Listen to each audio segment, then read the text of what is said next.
کے ساتھ کہ میری بچیاں، میرے گھر کے بچے، میری بچیاں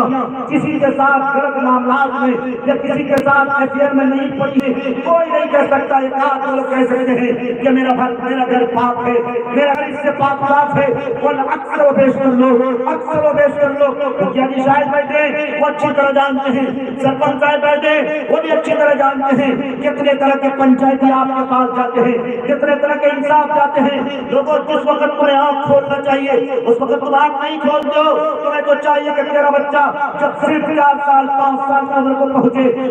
جب اپنی زبان سے تطلاتی ہوئی اماں اور ابا بولنے لگے، دنیا والوں سنو، ابا اماں بولنے سے پہلے تم اپنی بچوں کو، تم اپنی بچیوں کو اس بات کی ٹریننگ دو کہ اللہ کا نام لے، اس بات کی تعلیم دو کہ اپنے بچوں کو بتاؤ کہ میرا بچہ میں بعد میں ہوں، تیرے امی بعد میں ہے، دنیا بعد میں ہے، سب سے پہلے اللہ ہے جو اس نظام کو چلا رہا ہے۔ یہ بات کہنا تو دور کی بات، مدرسوں میں تم بچے کو نہیں بھیجتے ہو، اور بھیجنا بھی تو دور کی بات، اب تو مدرسے کے بچوں سے تمہیں نفرت ہونے لگی ہے، ان مولویوں سے نفرت ہونے لگی ہے۔ لوگوں یاد رکھو، جب تک یہ مدرسے ہیں سمجھو کہ یہ دنیا باقی ہے، جب یہ مدرسے ختم ہو جائیں گے تم نے شاید ایک ہسٹری نہیں پڑھی ہوگی۔ وہ پتہ ہے آپ کو، اسپین ایک ملک ہے جس کو اندلس کہا جاتا تھا، اسی اندلس میں تاریخ ہے جب اندلس میں تاتاریوں نے مسلمانوں پہ ظلم و زیادتی کے پہاڑ توڑے تھے، 8.5 لاکھ مسلمانوں کو قید کر دیا گیا تھا۔ کس وجہ سے؟ اس وجہ سے کہ علماء کا رشتہ عوام سے کٹا ہوا تھا،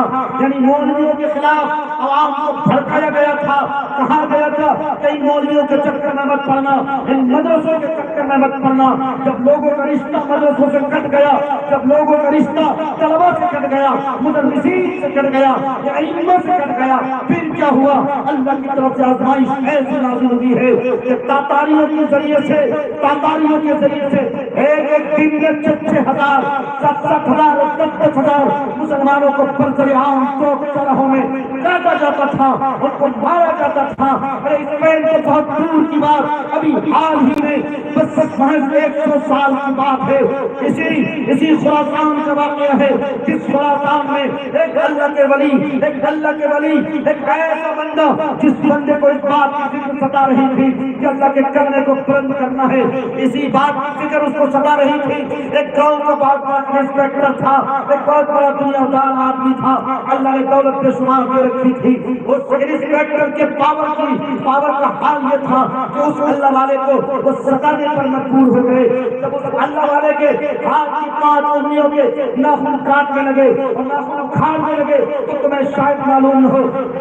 زمین کی طرف سے ایسی بھیانک آواز آئی کہ وہ انسپیکٹر وہیں پر جب توڑ دیا، اس کی چیخیں نکل گئی۔ لوگوں یاد رکھو، جب تک اللہ والے ہیں یہ دنیا قائم ہے، جب تک مدرسے ہیں یہ دنیا قائم ہے، جب تک مساجد آباد ہیں یہ دنیا قائم ہے، جب تک ائمہ باقی ہیں یہ دنیا قائم ہے۔ لوگوں یاد رکھو، تیرا اور میرے رشتہ مدرسے سے کٹ گئے ہیں، ائمہ سے دوریاں ہو گئی ہیں، علماء سے تم نے دوریاں اختیار کی ہیں۔ سنو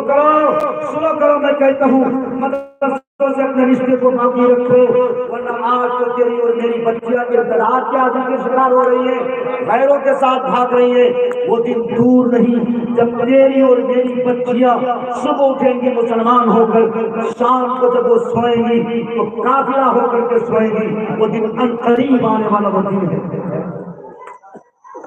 ارے بھائیو، میں صرف آپ کو اتنا سے کہنے آیا ہوں، اللہ ماشاءاللہ ہمارے اور آپ کے بیچ ہم سب کے جانے پہچانے اور ایک بہت بڑے عالم کبیر